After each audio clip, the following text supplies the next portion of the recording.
আগামীকাল বা পরশু জাতীয় সংসদের স্পিকার দেশে ফিরলেই পদত্যাগ করবেন রাষ্ট্রপতি মোহাম্মদ শাহাবুদ্দিন। বঙ্গভবন সূত্রে এমন তথ্য জানা গেছে। স্বরাষ্ট্রমন্ত্রী বলেছেন, শারীরিক অসুস্থতা বা অন্য যে কোনো কারণে রাষ্ট্রপতি পদত্যাগ করতে পারেন। এ বিষয়ে সরকারের সাথে কোনো আলোচনা হয়নি বলেও জানান তিনি। এদিকে পররাষ্ট্র প্রতিমন্ত্রী জানিয়েছেন, লন্ডনে চিকিৎসাধীন অবস্থায় ক্ষমতাচ্যুত শেখ হাসিনার সাথে কোনো ফোন আলাপ হয়ে থাকলে তা খতিয়ে দেখবে সরকার। শারমিন ইরা রিপোর্টে বিস্তারিত। জুলাই গণঅভ্যুত্থানের পর নতুন রাজনৈতিক বাস্তবতায় বিভিন্ন ছাত্র সংগঠন ও রাজনৈতিক পক্ষ থেকে জোরালোভাবে মোহাম্মদ শাহাবুদ্দিনকে অপসারণের দাবি উঠলেও শপথে বহাল ছিলেন তিনি। যদিও গত বছরের ডিসেম্বরে বার্তা সংস্থা রয়টার্সকে দেয়া এক সাক্ষাৎকারে বলেন, অন্তর্বর্তী সরকারের দ্বারা তিনি অপমানিত বোধ করেছেন। নির্বাচনের পর ফেব্রুয়ারি মাসে দেশের একটি দৈনিক পত্রিকাকে দেয়া সাক্ষাৎকারে মোহাম্মদ শাহাবুদ্দিন বলেন, নতুন সরকার মনে করলে তিনি থাকবেন, আর সরে যাওয়া ভালো বললে নিজেই সম্মানজনকভাবে সরে যাবেন। এমন নানাবিধ ঘটনা প্রবাহের পর এবার গুঞ্জন, স্বাস্থ্যগত কারণ দেখিয়ে পদত্যাগ করতে যাচ্ছেন মোহাম্মদ শাহাবুদ্দিন। বঙ্গভবন সূত্র নিশ্চিত করেছে, আসছে সপ্তাহের শুরুতে পদত্যাগ করছেন তিনি। সচিবালয়ের স্বরাষ্ট্রমন্ত্রী বললেন, এ বিষয়ে সরকারের পক্ষ থেকে কোনো ধরনের পদক্ষেপ নেওয়া হয়নি। স্বাস্থ্যগত বা অন্য যে কোনো কারণে মোহাম্মদ শাহাবুদ্দিন পদত্যাগ করতে চাইলে সেই সাংবিধানিক সুযোগ ও পথ খোলা আছে। মহামান্য রাষ্ট্রপতি স্বাস্থ্যগত কারণে হোক, যে কোনো কারণে হোক, পদত্যাগ করতে চান, সেই অপশন তো ওনারা আছে। এখানে সরকারের পক্ষ থেকে কিছু বলা হয়নি, আমিও এগুলো পত্রিকায় শুনছি। আর তিনি যদি পদত্যাগ করতে চান, সাংবিধানিকভাবে সেটা মাননীয় স্পিকার বরাবর পদত্যাগপত্র দিতে হয়, এইটুকু নিয়ম আছে, জানি, এর বাইরে কিছু জানি। লন্ডনে চিকিৎসাধীন থাকার সময় রাষ্ট্রপতির আলোচিত একটি ফোন আলাপ নিয়ে জানতে চাইলে এ বিষয়ে জানা নেই বললেন সালাউদ্দিন আহমেদ। সেটা আমি জানি না, আমরা শুনি। যদিও বৃহস্পতিবার পররাষ্ট্র প্রতিমন্ত্রী জানান, বিষয়টি খতিয়ে দেখা হবে। এখানে কোনো ডেফিনেট কোনো খবর পররাষ্ট্র মন্ত্রণালয়ে আমরা পাইনি এই ব্যাপারে। যদি সেটা সত্যি হয়ে থাকে, অবশ্যই পররাষ্ট্র মন্ত্রণালয় সেটা তদন্ত করবে, সরকারও সেটা তদন্ত করবে। সূত্র বলছে, বিদেশে সফরে থাকা স্পিকার হাফিজউদ্দিন আহমদ কাল বা পরশুদিন দেশে ফিরলে পদত্যাগ করবেন মোহাম্মদ শাহাবুদ্দিন। 2023 সালের 24 এপ্রিল 22তম রাষ্ট্রপতি হিসেবে দায়িত্ব গ্রহণ করেন তিনি। 5 বছরের মেয়াদ শেষ হওয়ার কথা 2028 সালের এপ্রিলে। শারমিন মীরা, 71, ঢাকা। আসছে সেপ্টেম্বরে ব্রিক্স সম্মেলনে অংশ নিতে প্রধানমন্ত্রী তারেক রহমানকে ভারত সফরের আমন্ত্রণ জানিয়েছেন দেশটির প্রধানমন্ত্রী নরেন্দ্র মোদি। এরই মধ্যে দিল্লির আমন্ত্রণপত্র পেয়েছে ঢাকা। আজ পররাষ্ট্র মন্ত্রণালয়ে সাংবাদিকদের সঙ্গে আলাপকালে এসব তথ্য জানান প্রতিমন্ত্রী শামা ওবায়দ ইসলাম। ভারতে চলমান অস্থিরতা প্রসঙ্গে তিনি বলেন, দেশটির সরকার তাদের জনগণের অবস্থা বুঝে সমস্যা সমাধান করবে। বিস্তারিত জানাচ্ছেন নাদিয়া শারমিন। গেল কয়েকদিন ধরে ভারতের রাজধানী নয়াদিল্লির যন্তর মন্তরে ককরোচ জনতা পার্টির ব্যানারে শিক্ষামন্ত্রী ধর্মেন্দ্র প্রধানের পদত্যাগের দাবিতে চলছে ব্যাপক আন্দোলন। এতে উত্তপ্ত হয়ে উঠেছে দেশটির পরিস্থিতি। বাংলাদেশেরও অনেক মানুষ সেখানে থাকায় তাদের নিরাপত্তা এবং আঞ্চলিক স্থিতিশীলতা নিয়ে বৃহস্পতিবার পররাষ্ট্র মন্ত্রণালয়ের অবস্থান জানতে চান সাংবাদিকরা। আমাদের এই রিজনে স্টেবিলিটি, স্থিতিশীলতা এবং শান্তি বজায় থাকুক, সেটাই আমরা আমাদের অবস্থান এবং আমরা সেটা চাই।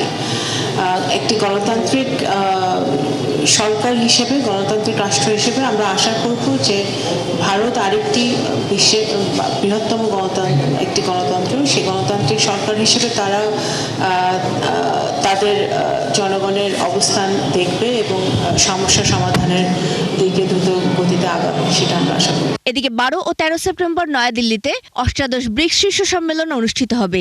11 সদস্য দেশের এই সম্মেলনে বাইরের বিভিন্ন দেশকে বিশেষ অতিথি হিসেবে আমন্ত্রণ জানাতে পারে আয়োজক দেশ।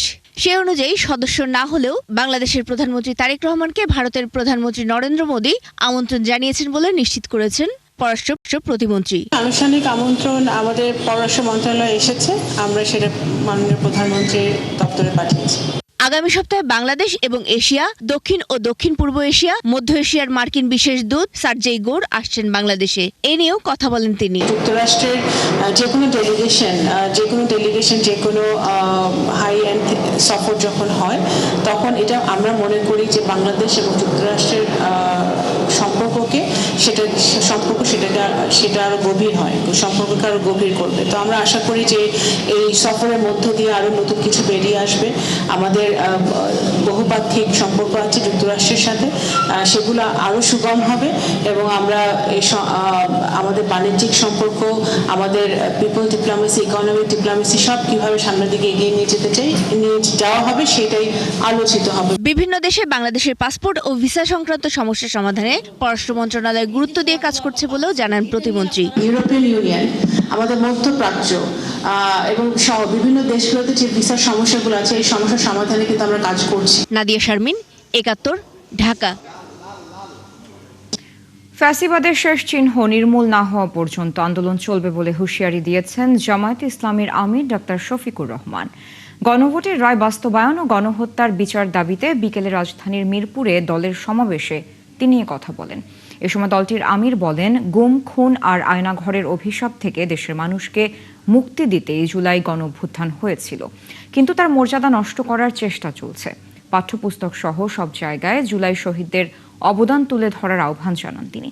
সমাবেশে বিরোধী দলীয় নেতা সরকারকে সতর্ক করে বলেন, জনগণের রায় অস্বীকার করার অতীত পরিণতি ভালো নয়। ভিতরে লড়াই করে যাচ্ছি এবং বাইরেও লড়াই করে যাচ্ছি। আজকের এই আয়োজন সেই লড়াইয়ের অংশ। আমাদের লক্ষ্য অর্জিত না হওয়া পর্যন্ত, জনগণের মুক্তি অর্জিত না হওয়া পর্যন্ত, ফ্যাসিবাদের শেষ চিহ্ন বাংলাদেশ থেকে বিদায় না দেওয়া পর্যন্ত ইনশাআল্লাহ তাআলা লাজিম আমাদের লড়াই অব্যাহত থাকবে। সাতক্ষীরা 4 আসনের সংসদ সদস্য গাজী নজরুল ইসলামকে তার দল জামায়াতে ইসলামী বহিষ্কার করলেও এখনই সংসদ সদস্য পদ বাতিল হচ্ছে না বলে জানিয়েছে নির্বাচন কমিশন। শুধু দলের বহিষ্কারের ভিত্তিতে এমপি পদ নিয়ে ইসি সিদ্ধান্ত দেবে না বলেও জানান তিনি। ইসি বলেন, সংসদ থেকে নির্বাচন কমিশনে বিষয়টি পাঠানো হলে উভয় পক্ষের বক্তব্য শুনে সংবিধান ও আইন অনুযায়ী সিদ্ধান্ত নেওয়া হবে। এদিকে বৃহস্পতিবার বিকেলে গাজী নজরুল ইসলামের বিরুদ্ধে ব্যবস্থা নিতে নির্বাচন কমিশনকে চিঠি দিয়েছে জামায়াত। ফারজানা আক্তারের প্রতিবেদন। সামাজিক যোগাযোগ মাধ্যমে ভিডিও ছড়িয়ে পড়ার কারণে আলোচনায় আসেন সাতক্ষীরা 4 আসনের সংসদ সদস্য গাজী নজরুল ইসলাম। এই ঘটনায় তাকে দল থেকে বহিষ্কার করে জামায়াতে ইসলামী। এরপর তার সংসদ সদস্য পদ নিয়ে উঠেছে প্রশ্ন। আইন অনুযায়ী সংসদ সদস্য নিজ দল থেকে পদত্যাগ করলে বা সংসদে দলের বিপক্ষে ভোট দিলে তার সংসদীয় আসন শূন্য হবে। আমাদের একটা হচ্ছে নির্বাচন কমিশন বলছে, জামায়াত থেকে ইসিকে চিঠি দিলে কমিশনের করণীয় কিছু নেই। এছাড়া রাজনৈতিক দল থেকে বহিষ্কার করলে এমপি পদ যাওয়ারও সুযোগ নেই। দুটো জিনিস আছে, উনি যদি দলের থেকে পদত্যাগ করে বা এখানে আইনে বলা আছে দলের থেকে পদত্যাগ করা, এখন উনি পদত্যাগ করেন নাই, ওনাকে এক্সপেল করছে। এক্সপানশন পদত্যাগের মধ্যে আসে কিনা এটা একটা বিশ্লেষণের বিষয়, কন্ট্রোভার্সিয়াল একটা বিষয়। যদি এই ধরনের কিছু আমাদের কাছে আসে তাহলে তখন আমরা এটার উপর আমাদের নির্বাচন কমিশন তার সিদ্ধান্ত জানাবে এবং সেই জিনিসটা আসতে হবে পার্লামেন্ট থেকে। কোনো পার্টির মধ্যে থাকলে আমার যতদূর মনে পড়ে, আমি যতদূর বুঝি, নির্বাচন কমিশনের এর উপর খুব একটা করণীয় নেই।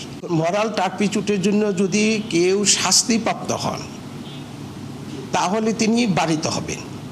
তো তিনি তো এখন তো ওইভাবে বাড়িতে হন নাই, তার শাস্তি হয় নাই।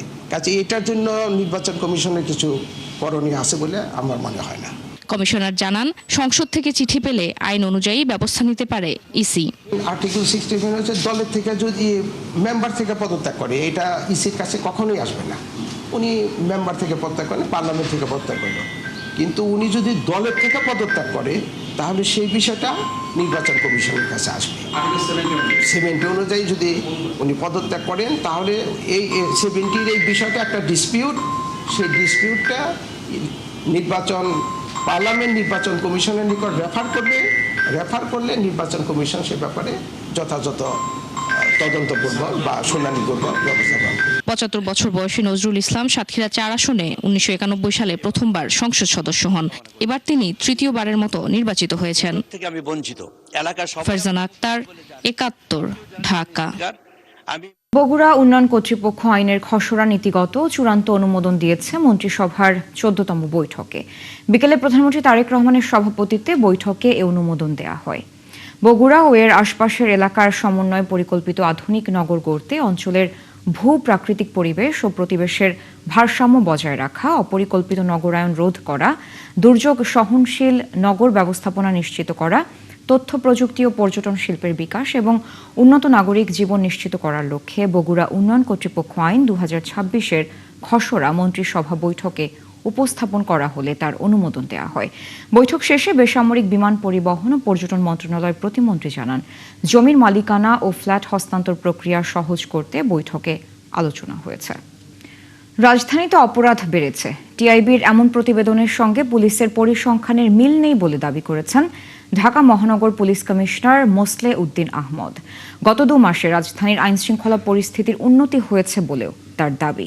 দুপুরে শাহবাগ থানা পরিদর্শন শেষে সাংবাদিকদের সঙ্গে আলাপকালে তিনি এসব কথা বলেন। নাদিয়া শারমিনের আরেকটি রিপোর্ট।